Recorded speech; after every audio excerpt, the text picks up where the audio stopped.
முதலமைச்சர் ஜோசப் விஜய் அவர்களின் தலைமையிலான ஆட்சியில் தமிழகத்தில் ஒரே நாளில் மட்டும் 5 குழந்தைகளுக்கு பாலியல் வன்கொடுமை நடந்துள்ளது. அதில் 3 வயது குழந்தை ஒன்று பரிதாபமாக உயிரிழந்துள்ளது.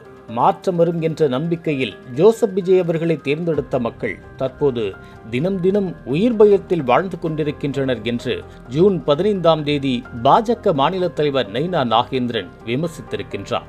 இன்று ஜூன் 16ஆம் தேதி திமுக தலைவரும் முன்னாள் முதலமைச்சருமான மு.க. ஸ்டாலின் எஃபிஷியன்டான அதிகாரிகளை நியமித்து விட்டேன், சிங்கப்பெண் படையை அமைத்து விட்டேன் என்று சீரிய முதலமைச்சரின் காதுகளுக்கு இந்த செய்திகளை பார்த்த பிறகாவது பிஞ்சுகளை எழுந்து ஓலமிடும் பெற்றோர்களின் அழுக்குரல் கேட்கவில்லையா?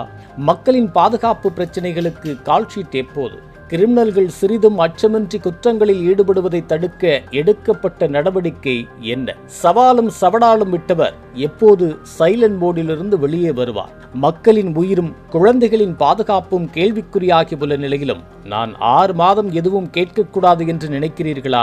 இல்லை திராவிட முன்னேற்றக் கழகத்தின் பெரும் போராட்டத்தை எதிர்பார்க்கிறீர்களா என்று கேள்வி எழுப்பியுள்ளார். இப்படி மாநிலம் முழுவதும் பெண்கள் மற்றும் குழந்தைகளுக்கு எதிரான குற்றங்கள் தொடர்ந்து நடக்கும் செய்திகள் வந்து கொண்டுள்ள நிலையில் கடந்த மே 21ஆம் தேதி கோவையில் 10 வயது சிறுமி பாலியல் வன்கொடுமை செய்து கொல்லப்பட்ட வழக்கில் தமிழ்நாடு போலீசார் 21 நாட்களில் நீதிமன்றத்தில் குற்றப்பத்திரிகை தாக்கல் செய்துள்ளனர். கடந்த மே 21ஆம் தேதி கோவை மாவட்டம் சூலூர் அருகே 10 வயது சிறுமி காணாமல் போனார். அடுத்த நாள் அவரது உடல் கிராமத்தின் அருகில் உள்ள முட்புதரில் கண்டெடுக்கப்பட்டது.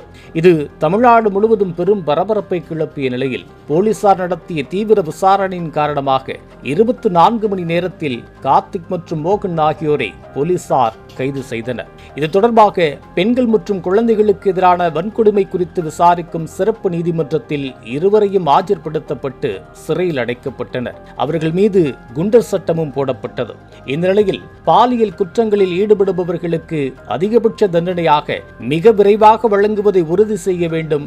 இந்த அடிப்படையில் இவ்வழக்கில் விரைவில் குற்றப்பத்திரிகை தாக்கல் செய்ய வேண்டும் என முதலமைச்சர் விஜய் காவல்துறையினருக்கு உத்தரவிட்டிருந்தார். இந்த நிலையில் மேற்கு மண்டல ஐஜி ரம்யா பாரதி, கோவை சரக டிஐஜி சுவாமிநாதன், கோவை மாவட்ட எஸ்பி பவன்குமார் ரெட்டி ஆகியோரது மேற்பார்வையில் இந்த வழக்கின் விசாரணை அதிகாரியான சூலூர் டிஎஸ்பி கரிகால் பாரிசங்கர் மிக விரைவாக இவ்வழக்கு விசாரணையை மேற்கொண்டார்.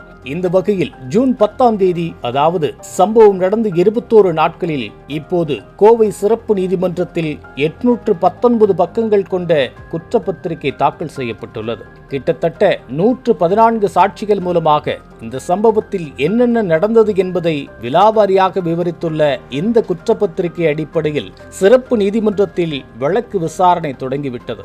குற்றப்பத்திரிகையில் இடம்பெற்றிருக்கும் அம்சங்கள் குறித்து காவல்துறையினர் மத்தியில் விசாரித்தோம். வழக்கில் முக்கிய குற்றவாளியான கார்த்திக் அந்த பகுதியில் தொடர்ந்து அந்த சிறுமியை கவனித்து வந்துள்ளார். அந்த சிறுமியும் அவரது குடும்பத்தினரும் அந்த ஏரியாவிற்கு வந்து 20 நாட்கள் தான் ஆகியிருக்கின்றன.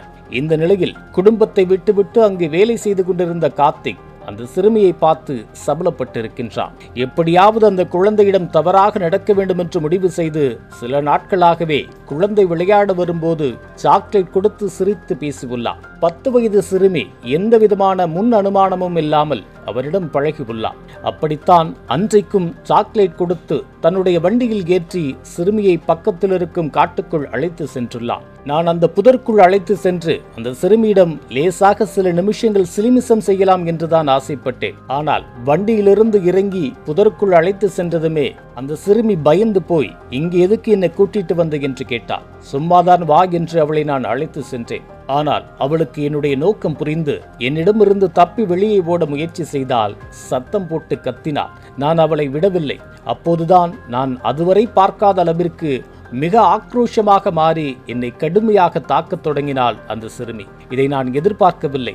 அதன் பிறகுதான் கோபத்தில் நான் இந்த சிறுமியை சீரழித்து கோபத்தில் கொலையும் செய்துவிட்டேன்.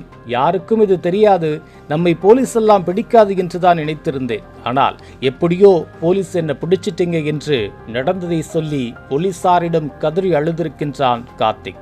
அவனது வாக்குமூலம் மட்டுமல்ல, ஏற்கனவே INTwire.comஇல் வெளியான செய்தியின்படி பூக்கார பெண் உள்ளிட்ட முக்கியமான வாக்குமூலங்கள், சிசிடிவி காட்சிகள் என இந்த வழக்கில் ஸ்ட்ராங்கான விஷயங்கள் குற்றப்பத்திரிகையில் இடம்பெற்றுள்ளன.